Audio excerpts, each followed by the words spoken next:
کتاب کے تعارف کے ساتھ آپ کی خدمت میں حاضر ہیں،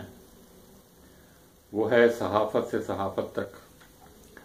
اور یہ ایک سینئر صحافی جنہوں نے نہ صرف اپنی عمر عزیز کا تقریباً 30 سال کا عرصہ ریڈیو پاکستان میں گزارا، اور اس سے پہلے وہ اخبارات میں بھی کام کر چکے ہیں، اور بعد میں انہوں نے ایک ٹیلی ویژن نیوز چینل میں بھی کام کیا۔ شبیر صاحب نے یہ کتاب تقریباً 2 سال پہلے لکھی تھی، اور بعض وجوہ کی سے یہ کتاب تقریب رونمائی سے بھی کراچی میں محروم رہی۔ کورونا نے جہاں بہت ساری چیزوں پہ اثر ڈالا، وہاں اس طرح کی تقریبات پر بھی بہت زیادہ اثر پڑا۔ بہرحال آج ہم اس کتاب کے ساتھ حاضر ہیں۔ شبیر صاحب کنٹرولر نیوز کے طور پر ریڈیو پاکستان سے ریٹائر ہوئے ہیں۔ ظاہر ہے اس طرح سے ریڈیو کے اس طویل عرصے میں ان کے جو تجربات ہیں وہ دلچسپی کے حامل ہیں۔ انہوں نے بچپن بلکہ انٹر تک کہنا چاہیے وہ میر بخات میں گزارا، جہاں ان کے والدین آباد تھے۔ پھر وہ حیدرآباد میں بھی رہے، اور پھر ایک طویل عرصہ انہوں نے کراچی اور اسلام آباد میں بھی گزارا۔ شبیر صاحب جس بات کے لیے مشہور ہیں وہ کراچی پریس کلب کے تمام ارکان بہت اچھی طرح جانتے ہیں، ان کے قہقہوں سے واقف ہیں، اور وہ جس زمانے میں اخبارات میں تھے اس زمانے میں تو بہت ہی ایکٹیو ممبر کے طور پہ پریس کلب کے تھے، اور ان کی لطیفہ گوئی اور فقرے بازی اور زبانی جملے بہت مشہور تھے۔ اپنی اس کتاب میں جو بظاہر ان کی آپ بیتی ہے، لیکن اس آپ بیتی میں انہوں نے جگ بیتی کو بھی شامل کیا ہے، اور ان واقعات پر ساتھ ساتھ زبردست تبصرہ کیا ہے جو ان کی ملازمت اور پیشہ ورانہ زندگی اور ذاتی زندگی میں پیش آئے۔ وہ اپنی کتاب میں جس کا ٹائٹل میں آپ کو دکھا رہا ہوں، صحافت سے صحافت تک،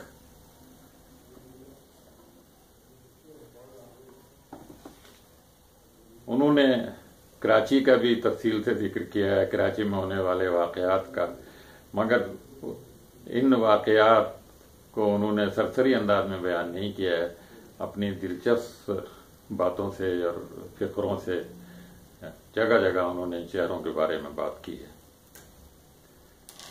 وہ کہتے ہیں کہ کراچی کا اپنا کچھ نہیں، اس کی سردی جو ہے وہ کوئٹہ سے آتی ہے، وہاں ہوائیں سرد چلتی ہیں تو یہاں سردیاں آ جاتی ہیں۔ اس کا پانی جو ہے وہ دریائے سندھ سے آتا ہے، حیدرآباد کی طرف سے ہوتا ہوا آتا ہے، اور مزیدار بات یہ لکھتے ہیں کہ صحافی جو ہیں کراچی کے وہ بھی حیدرآباد سے آتے ہیں۔ پچھلے 8-10 سال میں واقعی کراچی کو حیدرآباد نے بہت بڑے بڑے صحافی فراہم کیے، اس حوالے سے ان کی یہ بات بالکل درست ہے۔ اسلام آباد والوں کے بارے میں وہ لکھتے ہیں کہ یہ کراچی سے آئے ہوئے ہر شخص کو ایم کیو ایم کا آدمی سمجھتے تھے، اور پھر اس سے اسی طرح کا برتاؤ اور سوالات اور اس کے بارے میں اسی طرح کی رائے قائم کیا کرتے تھے۔ کراچی یونیورسٹی میں جب پڑھتے تھے تو اس زمانے کا ذکر کرتے ہوئے وہ لکھتے ہیں کہ ان سے پوچھا جاتا تھا بار بار کہ بھائی آپ جو ہیں وہ کراچی سے آئے ہیں، یہاں کے رہنے والے ہیں، اور ان کو کچھ بیوقوف بنانے کی کوشش کی جاتی تھی۔ شبیر صاحب لکھتے ہیں کہ میں نے ان سے کہا کہ میں نہ کراچی کا ہوں نہ شکارپور کا بھی نہیں ہوں، بلکہ میں میر بخات سے آیا ہوں، جہاں کے آم بہت مشہور ہیں۔ لاڑکانہ کے بارے میں وہ ایک بات لکھتے ہیں کہ وہاں کے لوگ زیادہ تر چاول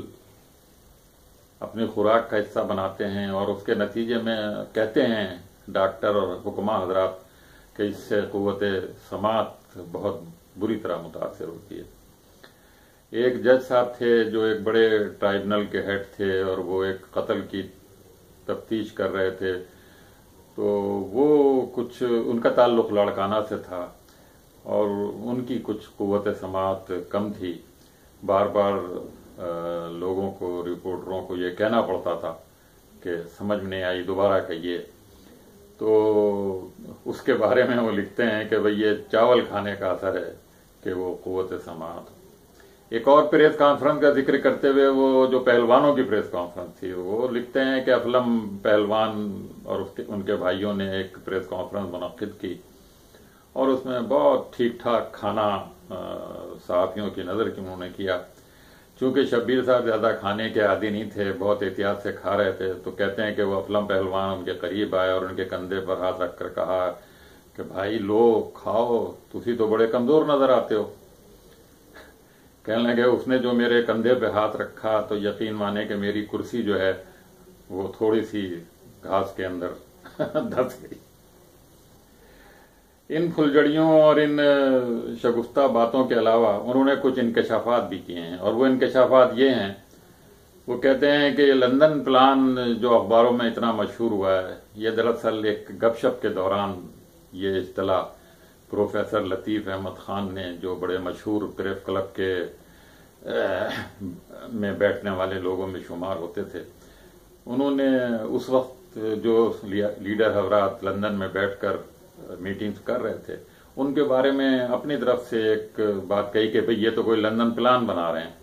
وہ کہتے ہیں کہ بس یہ ان کی جو اصطلاح ہے وہ سارے اخباروں میں مشہور ہو گئی اور حکومت کی سطح پر بھی اور اپوزیشن کی سطح پر بھی لندن پلان کا بہت زیادہ ذکر ہے. جنرل مشرف کو ہٹانے کے بعد میاں نواز شریف نے جس جنرل کو یعنی ضیاء الدین بٹ کو چیف آف آرمی اسٹاف مقرر کیا تھا، شبیر صاحب لکھتے ہیں کہ یہ بٹ صاحب کشمیر کے نہیں تھے، دراصل یہ بٹ صاحب جو تھے وہ ان کا تعلق کانپور سے تھا. شبیر صاحب نے رپورٹنگ کے دوران جو دلچسپ واقعات پیش آئے تھے اس کا تو ذکر کیا ہی ہے، ساتھ میں اپنے حج اور عمرے کا بھی ذکر کیا ہے. یہ حج اور عمرہ انہوں نے مختلف سربراہوں کے ساتھ کیا اور اس دوران انہیں روضہ نبوی میں اور خانہ کعبہ کے اندر جانے کی بھی سعادت نصیب ہوئی. شبیر صاحب نے بہت سارے سوالات بھی اٹھائے اپنی کتاب میں، اور وہ سوالات، بہت سارے سوالات میں سے ایک سوال یہ بھی ہے کہ شہیدوں کی پارٹی دراصل کون سی ہے؟ کیا وہ پیپلز پارٹی جو دعویٰ کرتی ہے وہ صحیح ہے، یا یہ ایم کیو ایم ہے جس کو شہیدوں کی پارٹی کہا جا سکتا ہے؟ انہوں نے اپنی کتاب میں دائیں بازو اور بائیں بازو کا بھی، جو شاید ان کی اس زمانے میں بہت زیادہ اس پر باتیں ہوتی تھیں، اس کا بھی ذکر کیا ہے، اور خاص طور پہ دائیں بازو اور اس کی ایک جماعت پر زیادہ انہوں نے تنقید کی ہے اور جگہ جگہ اس کو تنگ نظر اور ہٹ دھرم قرار دیا ہے. شبیر احمد صدیقی ریڈیو پاکستان سے ریٹائر ہونے کے بعد ایک ٹیلی ویژن نیوز چینل کے ساتھ بھی منسلک رہے، طویل عرصے تک رہے، 10 سال وہاں کے تجربات بھی انہوں نے بیان کیے ہیں. اور وہ کہتے ہیں کہ یہ چینل ایسے ہیں کہ ان کے رپورٹر کو